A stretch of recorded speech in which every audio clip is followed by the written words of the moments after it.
We're back in Walt Disney World, Florida. We've been here a few times over the last couple of years and we've brought you guys along for the ride! So we thought we'd share with you some of our favourite things to do in all 4 Disney parks. So you know what to look out for on your trip. From thrill rides to dark rides. From shows to gluten-free snacks. And last but not least, we'll be staying at the Polynesian Village Resort in a club level room so we can check out everything it has to offer. So strap on your ears and hold on tight because we're going on the ultimate Disney park adventure.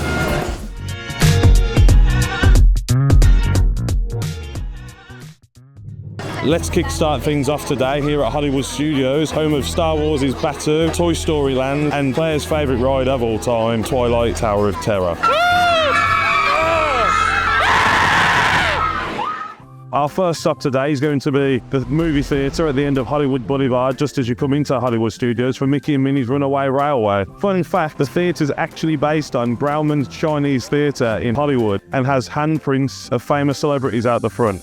We got Kermit the Frog, Dustin Hoffman, biggest star of them all, and his co-star, Minnie, Pee Wee Herman, Hulk Hogan, and Robin Williams, a wrestling piece. Mickey and Minnie's is always great fun.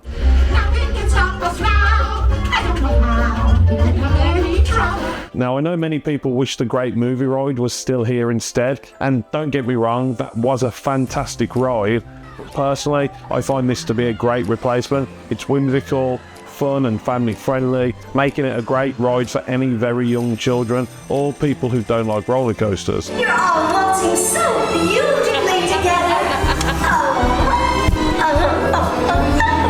Now, let's go! Considering Disney World and Walt Disney's entire empire is built off of Mickey and his cheerful personality, optimism and can-do attitude, it's a nice change of pace to have a ride based on him. I do feel like Disney World is lacking in that regard, unlike Disneyland California with its Toontown. There is Mickey and Minnie in Vacation Fun, not far from here, but that's just an original Mickey cartoon as opposed to an actual ride. Also, I should probably mention, the queue for this ride does not compare to the one in California. This ride definitely feels shoehorned into the Chinese theatre, and I get why they chose to keep the theatre intact. I mean, it annoyed enough people as it was when they swapped the ride, let alone replacing the building itself. As a result, it doesn't have that fun Disney-inspired queue decor the Toontown version has, but that doesn't stop this being a fantastic ride and one not to miss. Next up at Hollywood Studios, Star Tours.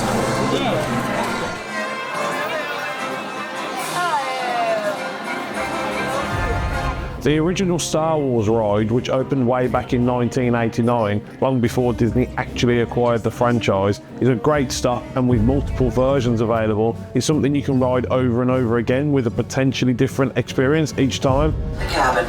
Continue to move all the way across your aisle, filling in every available seat. As of 2019, there were 140 unique combinations, with a recent announcement this year with the number set to rise to around 250. Saying that, we rode this quite a lot and we found we get very similar, if not the same combination more often than we'd like, but still, it's a great ride and can quite often have a shorter queue than many other attractions, which is a bonus and why we've ridden it so much. Now, probably one of the best places in Hollywood Studios is Galaxies Edge. It's actually set on a plane called Batuu, which is in the canon, and it's full of very immersive things. A couple of things we will be doing, and 2 of the rides that you can actually do, which are probably 2 of the best rides in Hollywood Studios, is Millennium Falcon Smuggler's Run and Rise of the Resistance. When it comes to theming a land, Disney really knocked it out of the park here. You could argue and say Pandora in Animal Kingdom is probably better, and even that really doesn't hold a candle to Universal Orlando's Wizarding World of Harry Potter with Diagon Alley and Hogsmeade joined together by the Hogswart Express, allowing you to park up without ever leaving the immersion. If you're interested in that, we've done a guide on how you can make the most of your time there that's full of hints and secrets, link in the description. But I digress, and besides, despite everything I just said, especially as a Star Wars fan, you just can't beat walking through the arches from Grand Avenue and being transported to Batuu. a canonical planet in the world of Star Wars, and you don't have to travel to a galaxy far, far away to experience it. And if you look closely at the floor, you'll see that there's footprints of the local animals. Droids that are visited Batuu. Just shows the amount of detail that they go into to get the theming just right. There's plenty to do, and if you wanted to, you could spend an entire day here. Again, we did this a few years ago where we did practically everything there was on offer, and there is a video series on the channel if you're interested in that. Again, links in the description. You've got everything from shopping at the bazaar, where you can get yourself a ton of Star Wars merchandise, or for any cosplayers out there, a Sith or Jedi robe. There's also popcorn with various unique flavours, though personally, I'm not sure how keen I was on those. And right at the end of the bazaar, you've got one of the two dining options in Batuu, the first being Ronto Roasters. Now, we particularly like it here, especially for breakfast, as Claire can get a gluten-free breakfast wrap. The second option being Docking Bay 7, a quick service spaceport where you can pick up a chicken tip-yip to satisfy to satisfy the hunger as you travel light years across the galaxy. Pork rib with a blueberry muffin. I mean, it's a strange combination, but it's Space. I am in space. We are on an alien planet, that is correct. Just across from here, you've got Droid Depot, where you can build a droid, and Savi's Workshop, where you can build a lightsaber. Both include some kind of immersive show and process, and while pricey, definitely worth it. Next to those, you've got Black Spire Outpost, which, along with all the regular Star Wars merchandise, sells kyber crystals, and if you're lucky, you might even get a black one. Although, we weren't that lucky, and we bought a couple, but odds are low, don't get carried away. Finally, you've got OGA'S Cantina, a space bar full of crazy cocktail and snacks, and amazing theming. The bartenders will quiz you on your odd communication device as you pull out your phone for pictures, and they'll charge you in credit. Who needs dollars? It's also a great place to grab some unique souvenir cups if that's your thing. I don't have all the ones on my shelf at home. Not only that, it has a life-size Millennium Falcon, and we get to fly it. Smuggler's Run is a good ride and definitely one worth doing for any Star Wars fan, mainly for the fact that you get to board the actual Millennium Falcon. The ride itself can be hit and miss though, depending on which role you're given. Each cockpit has 6 team members, so 2 pilots, 2 gunners and 2 engineers, and sees you smuggling cargo aboard the Falcon. But if you get an engineer, which we seem to do a lot, sod's law, it's a bit dull, with all you having to do is to press a few buttons when they light up. It's the same for gunners, but at least with those you get to shoot things. Pilots definitely have the best experience here, despite it actually being quite hard to steer the ship. And I guess almost the most pressure. No pressure. Flight engineers, repair test. Hit your flashing. Here we go.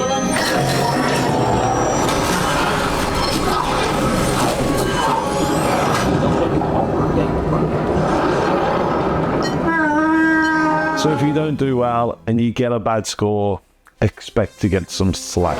We actually managed to get to fly the Millennium Falcon. We got pilots, and we flew it pretty badly. Didn't we? Yeah, I'm not going to lie, it was shit. I blame her. Now, if smuggling cargo on the most famous spaceship in the world isn't your cup of tea, then you could try joining the Resistance and take part in one of the most immersive rides that's ever been built at Disney World, Rise of the Resistance. Modern rides at Disney just seem to be getting better and better, and Rise of the Resistance is no exception to this. This fully immersive, and I mean fully immersive ride, takes you on a mission for the Resistance. Gonna help the Resistance. I don't think there's any experience out there that makes you feel more part of the Star Wars universe as this ride does, from meeting Rey and BB-8, Post on Batuu is no longer safe. taking off in a spaceship and being captured by the First Order. We've been taken on board by the First Order.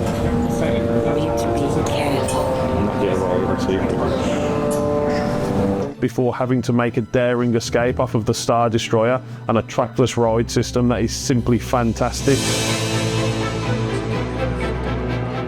Hey, you're not authorized. Wait, those are the prisoners.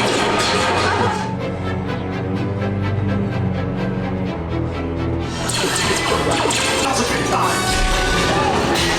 This is just all of us.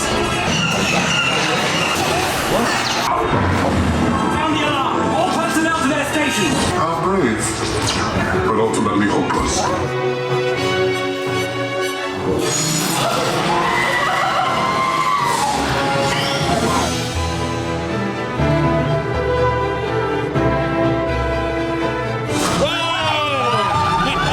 Unfortunately though, because it is trackless, it is prone to going down and the queues tend to be quite long. But honestly, do not skip this ride. It is by far the most immersive ride in Disney World, let alone Hollywood Studios.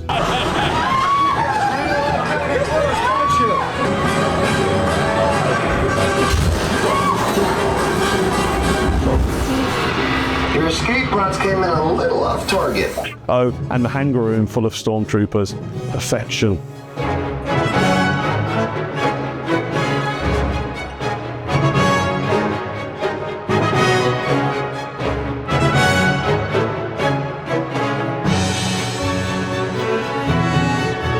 The location of the resistance base is secure. Bravo! We did it. Yes, R5, you too. Right next to Galaxy's Edge, we've got Toy Story Land, which is a magical place where you get to shrink down to the size of a toy in Andy's backyard, which is also the home of Claire's favourite character in all of Pixar and all of Disney. Who's that? Woody. Traitor. She's a bit upset. Woody left the gang for Bo Peep. He's a traitor. Toy Story 4 never happened. Finish it at Toy Story 3. It's perfect. It's supposed to be bros before hoes and all of that. Yeah, but it does mean that you get to beat me at Toy Story Mania, because I always beat her at Buzz Lightyear, but she always beats me at Toy Story Mania. I do, that's because you suck. No, maybe. But before we do that, we're going to go and do Slinky Dog Dash. If you've got little ones who are curious about roller coasters but are scared of the big droids, this ride is perfect. The coaster features twists, turns and drops, offering a fun and exciting experience for guests of all ages. With vibrant colours and playful theming, Slinky Dog captures the whimsical charm of the Toy Story films. This one tends to have long queues all day, so be prepared to wait for this one, or plan it carefully and get a lightning lane first thing. Or if you don't want to ride a roller coaster and are feeling a little competitive, try out Toy Story Mania. Excuse me, sir. I've got a joke for you. Have you? Why doesn't Woody's pal Bullseye talk? I don't know. Anyone? Because he's a little horse. Little horse. Baby, you look so cool in those glasses. I know. This is an interactive 4D shooting game. Guests wear 3D glasses and ride through various carnival-themed game booths hosted by Toy Story characters. Players use spring action shooters to aim at targets and earn points. I'm catching up! I'm catching up! A few moments later. I was rubbish at that last round. I think you've won. I think she won. Come on! I almost had her. I almost had her. And the final scores are...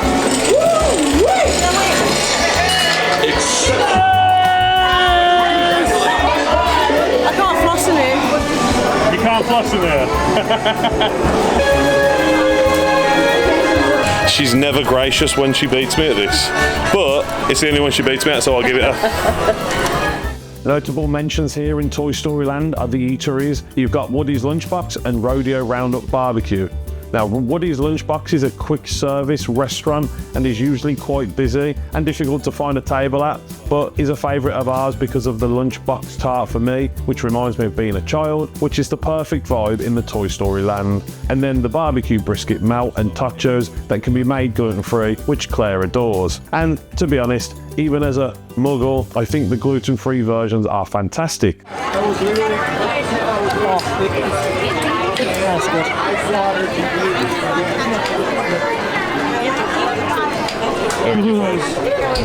If you want more of a sit-down meal, then check out Rodeo Roundup Barbecue with plenty of really good theming, plenty of really good food, and the best thing is, at least for me, and I saw a few other people do it, they give you a little toy horse for when you get in and they make you ride it to your table, and me being me, very much made the use of that situation.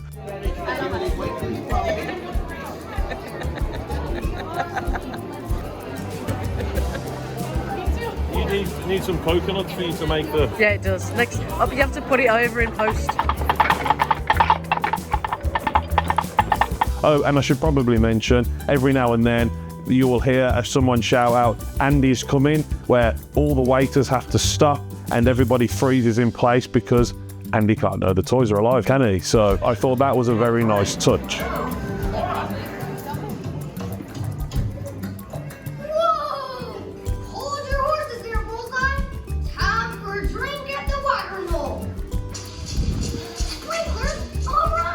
It's Wild West Rodeo time!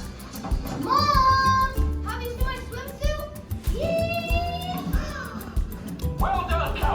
I don't know why I felt the need to put a pose, but I did.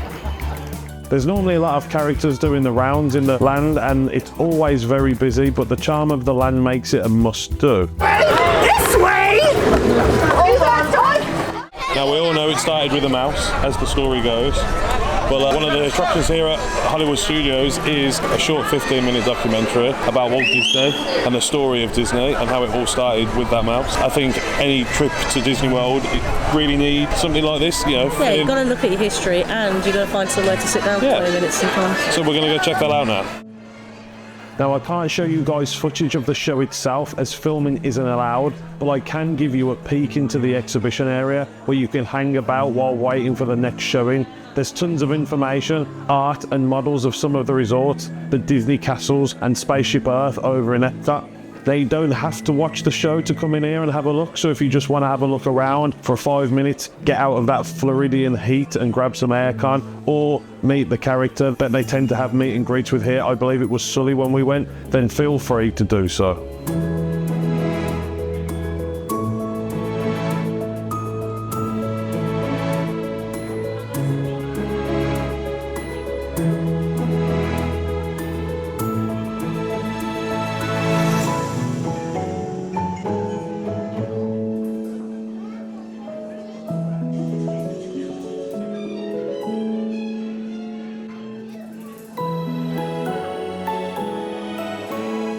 Colouring, doesn't it?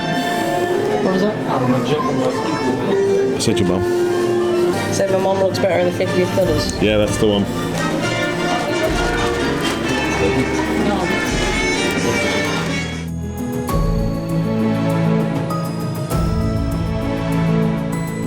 Look, it's no Disney Wish. We're going to go on this one next.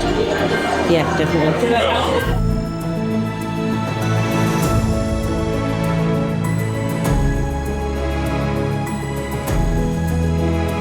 Now, with Claire being celiac, food options can be quite difficult for us in a lot of places we go, but Disney does tend to be pretty decent, to be fair. Yeah, they have quite a good reputation when it comes to allergies, and I've got to say, just a simple allergy like mine where it's just gluten-free, you can get tons of options, and one of the best ones is 50's Prime Time now. We've not been yet, this is the first time that we're going. I've been very excited to go for every single trip, and it's never happened.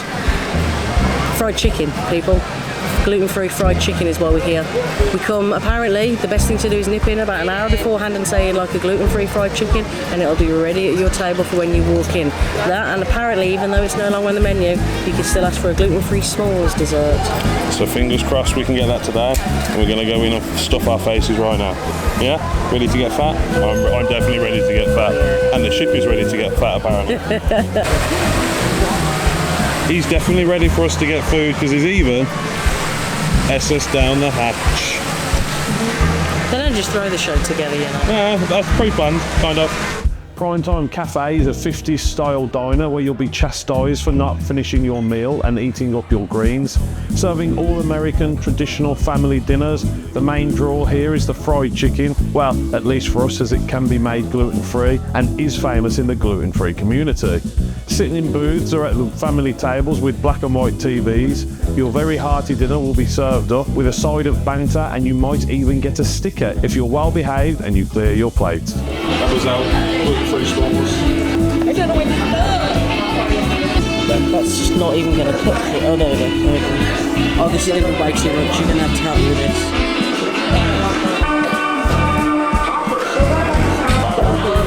How bright is it? Come back with us soon. We'll see you. Have a go at that. Now demolish it. That's fine. Next up, we've got the Hollywood Tower of Terror, located at the end of Sunset Boulevard, home of the Twilight Tower of Terror, which happens to be Claire's favourite ride. Fun fact, the reason the tower is the colour scheme that it is because it's actually designed to be seen from Epcot. Now, because it's so tall, you can actually see it from the World Showcase, and it falls and blends in with Morocco, so they use these colours to make it blend in so it doesn't stick out. If you're watching the series, when we do the Epcot video, be sure to have a look out, and we will point it out so you can see what it looks like actually from inside of Epcot. Based on the classic TV series, riders enter the mysterious Hollywood Tower Hotel and board a haunted elevator. The ride features sudden drops and rises, along with eerie effects, creating a suspenseful and immersive experience. This is very much a love-hate relationship for Claire. I don't think there's any experience at Disney that quite makes your stomach drop as much, or that gets such a mixed bag of reactions from screaming to maniacal laughter as you get launched up and down time after time.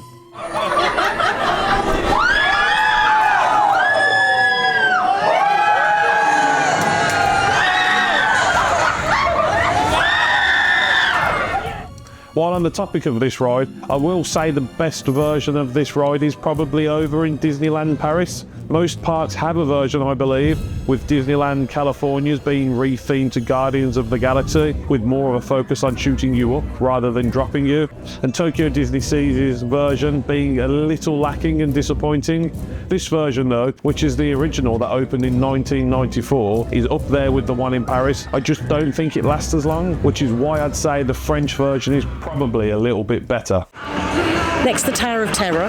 Tower of Terror is another must-do for us that we always do when we come to Disney World, and that is the Rock and Roller Coaster featuring Aerosmith. Rock and Roller Coaster is one of the fastest and longest indoor coasters in the world and reaches speeds of up to 57 miles per hour. The theming is probably a little dated at this point, but with twists and turns through loops and inversions, all set to the best of Aerosmith's music. Its high-speed thrills and rock and roll theming make it a must-ride for adrenaline junkies and music fans alike.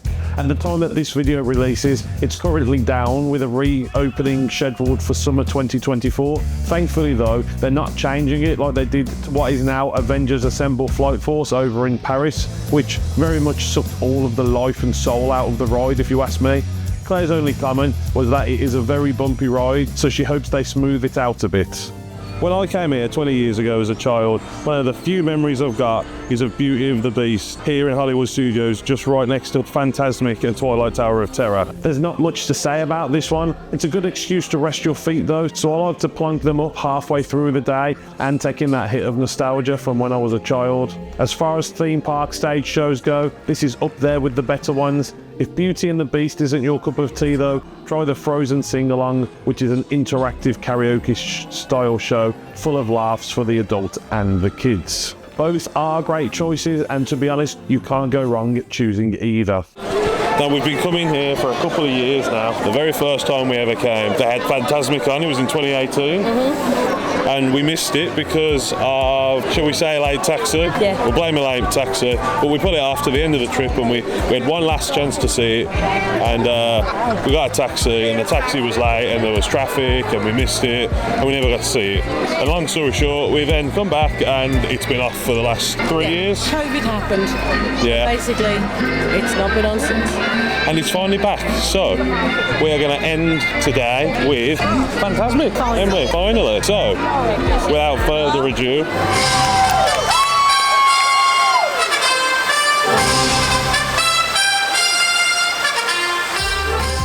this show is very aptly named, as it is fantastic. Hollywood Studios doesn't have a fireworks show on the evenings like Epcot and Magic Kingdom, but honestly, it doesn't need one. Fantastic features a combination of water effects, pyrotechnics, projections, and live performances on a massive stage. Mickey Mouse takes audiences on a journey through his imagination, battling Disney villains and celebrating the power of dreams. With its dazzling visuals, iconic music, and beloved Disney characters, Fantasmic is a mesmerising experience which stumps the other evening shows.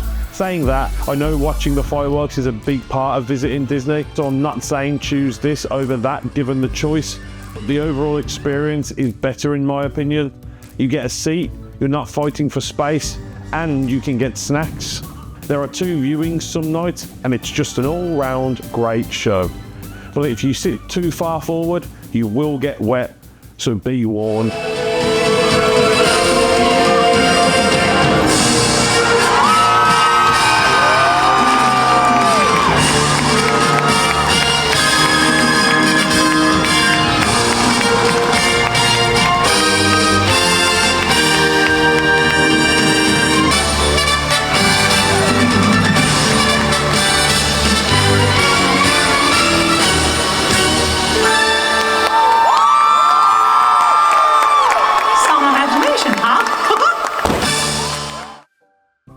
And on that note, that's the end of this video, which is the first in a series exploring the 4 main parks at Walt Disney World in Orlando, Florida, finishing off with a review at the Polynesian Resort.